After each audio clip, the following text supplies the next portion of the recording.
à l'île de Clipperton. La parole est à Monsieur Philippe Folliot, rapporteur de la Commission des lois constitutionnelles, de la législation et de l'administration générale de la République, pour 10 minutes.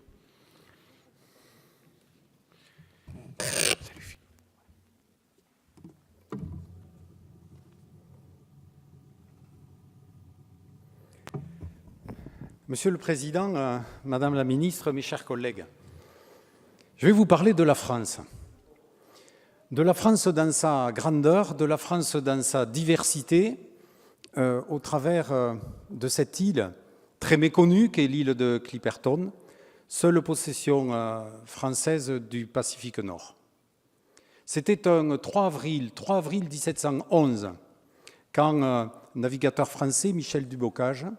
croisant au large d'une île non répertoriée, permet finalement d'avoir le premier point qui a pu servir de cadre juridique pour la souveraineté française de cette île, qui est devenue effective en 1858 quand Napoléon III a décidé de prendre officiellement possession de cette île. S'en est suivi une situation un petit peu complexe, avec des liens à la fois amicaux, mais parfois plus conflictuels avec le Mexique. Et ces liens, sur un plan juridique, ayant été finalement actés par le biais d'un arbitrage international décidé en 1910, et avec un arbitrage, alors c'est vrai que la justice internationale s'étant hâtée lentement, c'est en 1931 que l'arbitre, le roi Victor Emmanuel d'Italie, donc a décidé de reconnaître la souveraineté pleine et entière de la France sur l'île de Clipperton. Du reste, on dit île de Clipperton, mais on devrait dire île de la Passion, qui est son nom dans la région. Pourquoi île de la Passion? Parce que ce 3 avril 1711 était un vendredi saint, et c'est pour cela que du Bocage a qualifié et a nommé cette île île de la Passion. Et c'est avec passion, mes chers collègues, que je vais vous parler de ce territoire qui est certainement le plus reculé, le plus oublié de la République. Il y a peu de terres sur la planète, sur cette planète, qui sont à plus de 1000 km d'une autre terre. Ce qui est, à l'occurrence, le cas donc de cette île, qui offre un certain nombre d'intérêts au niveau de son écosystème, qui est assez spécifique, ne serait-ce que par rapport à son éloignement d'autres îles, mais aussi et surtout un intérêt peut-être sur un plan géostratégique. J'ai eu l'opportunité de me rendre sur place. C'était en 2015. Je remercie du reste le secrétariat général à la mer et la Marine nationale d'avoir facilité cette visite. Du reste, la première d'un élu de la République sur cette partie du territoire de la République, malheureusement trop longtemps et trop souvent délaissée, pour ne pas dire oubliée. Quand je me suis rendu sur place, j'ai eu un choc. Un choc lié à un spectacle de désolation. Une île abandonnée, puisque non habitée. Je rappelle que, au-delà des occupations plus ou moins légales des Mexicains à la fin du 19e et au début du 20e, et qui se sont du reste tragiquement terminées par l'épisode des oubliés donc de Clipperton, ou l'Isla de la Passion, pour reprendre la terminologie mexicaine, il n'y a pas eu de réelle occupation de cette île sur le XXe siècle, à l'exception de l'année 1944, où les Américains ont occupé cette île, ont du reste à l'époque aménagé un terrain d'aviation, ont laissé un certain nombre de témoignages de leur passage, notamment un dépôt explosif, que le gouvernement du reste a, dans le cadre d'une préconisation que j'avais faite dans mon rapport, finalement décidé d'honorer pour neutraliser enfin, plus de quelques décennies après, ce stock d'explosifs. Donc c'était la seule occupation, à l'exception notable de l'opération dite de Bougainville, donc entre 1966 et 1969,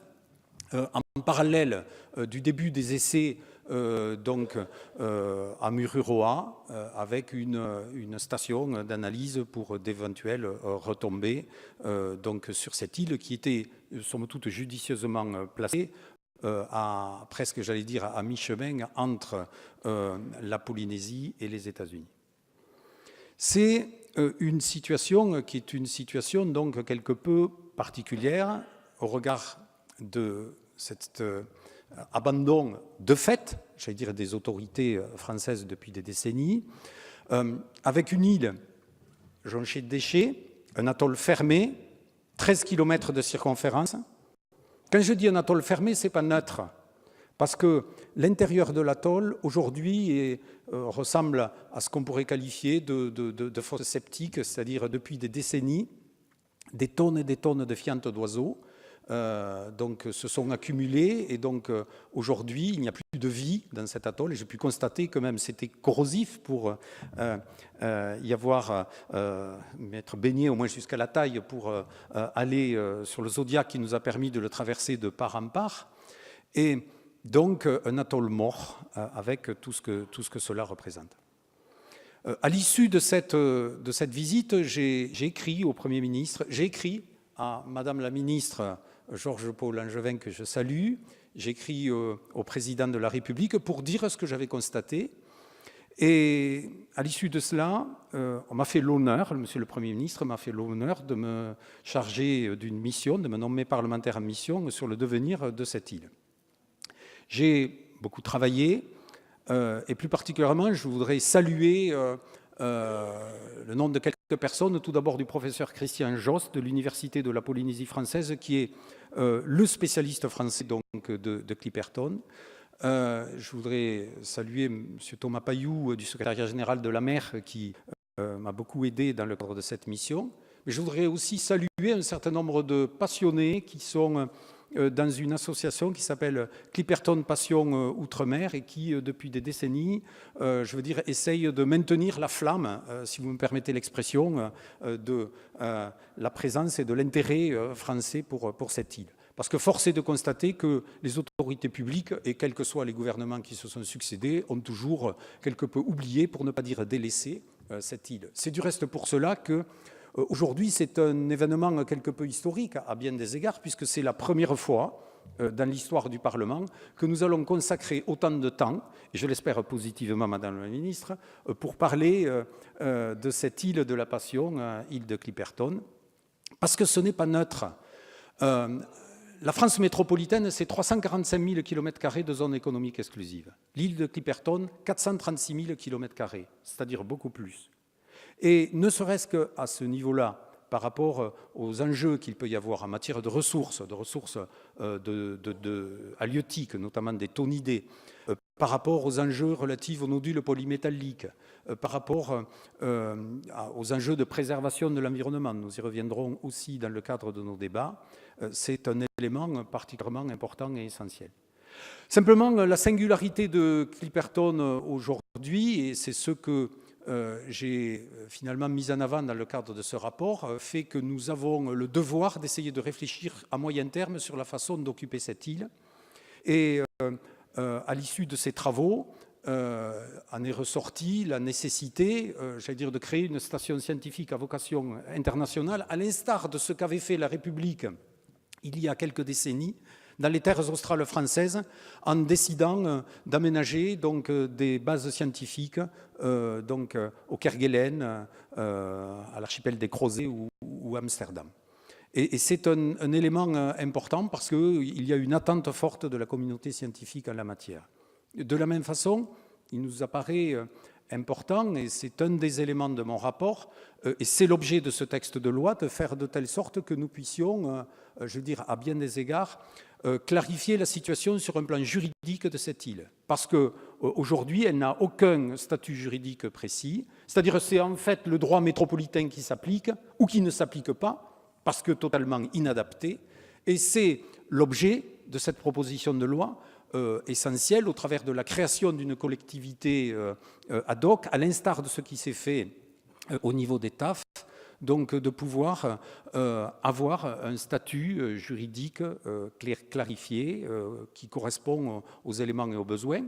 Alors il aurait pu y avoir d'autres options que nous avons écartées, c'est-à-dire créer un nouveau district d'Étaf, créer une réelle collectivité ou faire de telle sorte que Clipperton devienne la 49e commune de Polynésie. Non, la solution la plus sage est celle d'avoir cette collectivité ad hoc et c'est celle que je vous propose sur le modèle d'Étaf, surtout que nous sommes dans un schéma au niveau duquel il ne coûtera rien à l'État, Madame la Ministre, puisque l'objet, c'est d'essayer de faire de telle sorte que cette collectivité, donc avec son haut administrateur qui serait le haut commissaire en Polynésie, donc puisse fonctionner à moyens constants, et ça c'est un élément important, avec création aussi comme cela a été fait pour l'Étaf, donc d'un conseil consultatif qui serait donc à même de pouvoir donner un certain nombre d'avis. Je vais terminer mon propos par là. Le problème de fond de Clipperton, c'est qu'aujourd'hui, il y a un certain nombre d'orientations et de décisions qui sont prises par un certain nombre de personnes qui n'y sont peut-être jamais allés, ils peuvent avoir des excuses, mais qui regardent cela de loin et avec une vision qui est une vision métropolitaine, mais qui assurément n'est pas une vision qui peut être celle du Pacifique d'une part, et qui n'est pas une vision aussi assurément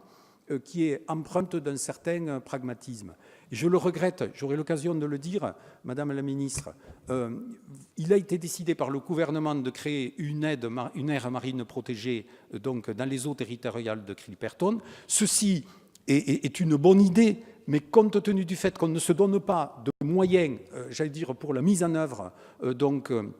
de cette aire marine protégée, notamment en termes de protection, je le dirai tout à l'heure, mais je crains que nous soyons dans le cadre de quelque chose qui soit totalement déclaratif, pour lequel finalement nous nous faisons plaisir par rapport à un certain nombre d'objectifs et d'engagements internationaux, mais qui, en tout état de cause, sur le terrain, ne changera rien. Et ça, c'est dommage. C'est dommage parce que ceci affaiblit, je veux dire, à certains égards, la politique et la façon dont la France peut être jugée sur la scène internationale. Et j'en terminerai par là, Monsieur le Président. Excusez-moi, je parle de ce texte avec passion,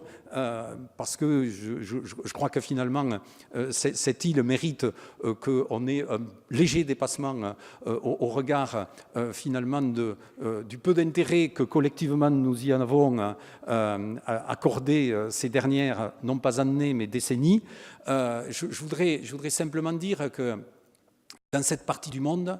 notamment par rapport à la gestion des ressources halieutiques, la France laisse faire sur sa zone économique exclusive comme sur ses eaux territoriales un certain nombre de choses qu'elle condamne partout ailleurs. Et nous sommes dans un cadre d'irresponsabilité. Et le problème de fond, c'est que cette irresponsabilité va perdurer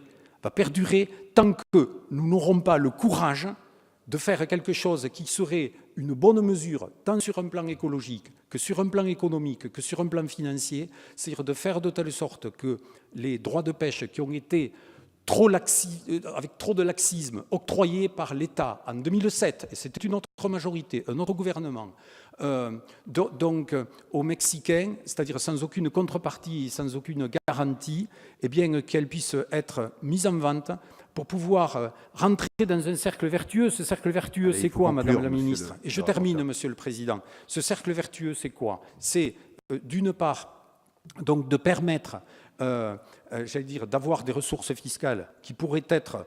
amenées à cette collectivité en vue de la création de cette base scientifique. Le deuxième élément vertueux, c'est une autorégulation, parce que quand vous avez un certain nombre de pêcheurs qui achètent des licences, ils assurent une autorégulation sur la zone pour faire de telle sorte qu'il n'y ait pas d'excès et qu'il n'y ait pas de pêche illégale ou intempestive comme c'est le cas aujourd'hui. Et enfin, cela assurerait une réelle protection, j'allais dire, sur un plan donc physique et pratique, parce que nous sommes à Clipperton, à 8 jours de mer de la Polynésie, et à partir de là, il faut se rendre compte de la problématique, et Maïna Sage peut en être le témoin par rapport à cela, des effets d'échelle donc dans ces territoires, et de l'absolue nécessité de prendre en compte ces éléments pour faire de telle sorte que quand nous prenons une décision vue d'un bureau ministériel, eh bien, il puisse y avoir de réelles capacités, possibilités d'application sur place. Je m'excuse, mes chers collègues, Madame la Ministre, surtout Monsieur le Président, d'avoir quelque peu débordé, mais j'espère que finalement, au fur et à mesure que nous avancerons dans ces travaux, nous pourrons faire de telle sorte que cette passion que je peux avoir pour cette île, comme pour d'autres du reste, eh bien, puisse être une passion partagée, et je ne doute pas que nous puissions faire avancer les choses positivement. Je vous remercie. Merci, monsieur le rapporteur. Je vous rassure tout de suite, vous n'avez pas quelque peu débordé, vous avez beaucoup débordé.